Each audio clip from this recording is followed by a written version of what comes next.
Hello guys, my name is Vikas Sharma. So right now एक percentage का बहुत ही important concept है, हम लोग यहाँ पर समझेंगे और ये बहुत जगह आपको काम आने वाला है।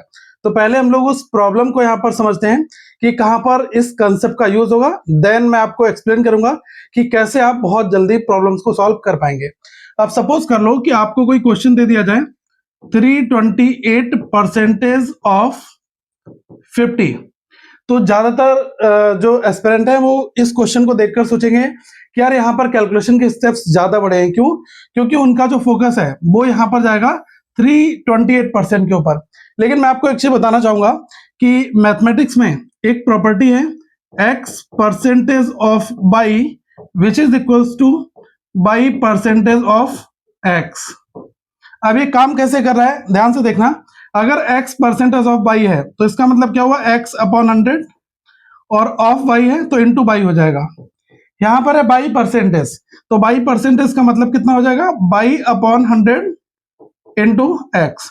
अब देखो ध्यान से, अगर आप देखोगे तो यहाँ पर ये दोनों चीजें मल्टीप्लाई में, अगर मैं देखूंगा यहाँ पर बाई इंटू एक्स है और यहाँ पर मल्टीप्लाई में एक्स इंटू बाई, तो बात बराबर है। चाहे आप एक्स की बाई से मल्टीप्लाई करो या फिर आप बाई की एक्स से मल्टीप्लाई करो, और डिवीजन में 100 ही यहां पर आएगा। अगर हम इस प्रॉपर्टी को थोड़ा सा ओपन करते हैं तो जब हम इस क्वेश्चन को सॉल्व करेंगे तो 328% ऑफ 50 लिखो, या फिर आप लिख दो 50 परसेंटेज ऑफ 328, तब भी दोनों चीजें सेम है हमारी। आप देखो 50% का मतलब कितना होता है, हाफ होता है। तो अल्टीमेटली क्या हो जाएगा, हाफ का हो जाएगा किसका, 328 का, और ये कितना आ जाएगा 164। तो डायरेक्टली 164 हमारा आंसर निकल कर आ जाएगा। तो कभी भी अगर आपको इस तरीके की कोई प्रॉब्लम मिलेगी तो हमें ये चीजों का ध्यान रखना है। अब देखो मैं आपको एक चीज बता दूं कि परसेंटेज टेबल यहाँ पर बहुत इंपॉर्टेंट है। ये जो परसेंटेज टेबल है, मैं ऐसा क्यों कह रहा हूं, क्योंकि आपको याद होनी चाहिए, और ज्यादा नहीं है, कुछ चीजें समझ समझ कर भी कर पाओगे। आपको पता होना चाहिए कि जो 100% होता है उसका मतलब या तो 1/1 कर लो या फिर केवल 1 कर लो। ठीक है, अगर आप इसको रेशनल फॉर्मेट में लिखोगे पी अपॉन क्यू के फॉर्मेट में तो 1/1 लिख सकते हो, दैट इज फ्रैक्शन फॉर्मेट में।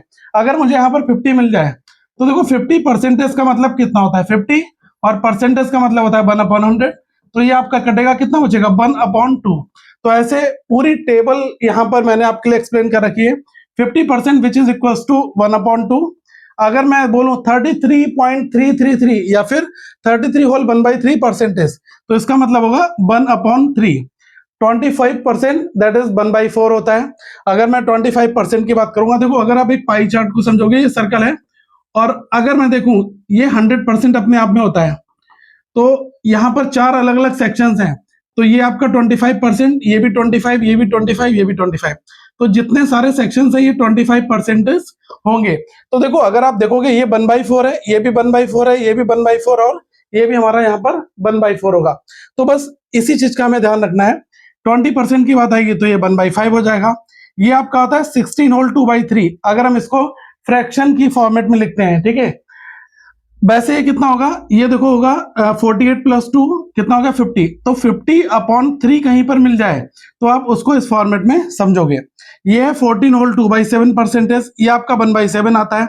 12.5% कहीं पर आ जाए, कोई आपसे डायरेक्टली पूछ ले कि यार आप निकालो 328% ऑफ 12.5, तो आप सोचोगे यार मुझे यहाँ पर काफी कैलकुलेशन करनी होगी क्योंकि 328% निकालना है। तो नहीं, तो अब आपके माइंड में हिट करेगा 12.5%, ये कितना होता है फ्रैक्शन में 1/8 होता है।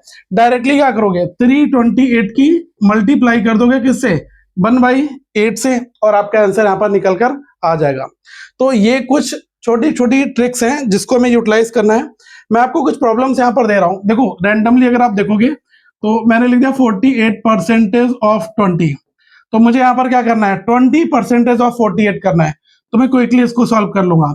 ऐसे ही अगर आपको कहीं पर मिल जाए 444% ऑफ 25, तो आप यहाँ पर देखोगे कि मुझे 25 का जो है इतना परसेंटेज ना निकालकर 25% ऑफ दिस वन निकाल दूंगा, तो मेरा यहाँ पर आंसर निकल कर आ जाएगा। ठीक है, तो ये कुछ फंडेज हैं जिसका हमें इस्तेमाल करना है जब हम कभी भी मैथ की प्रॉब्लम्स लाइक कॉम्पिटिटिव एग्जाम्स में जो सॉल्व करेंगे उसमें इसका इस्तेमाल आपको करना है बहुत ही सावधानी पूर्वक। आगे मैं फिर मिलूंगा। Thank you so much, have a good day to all of you once again guys.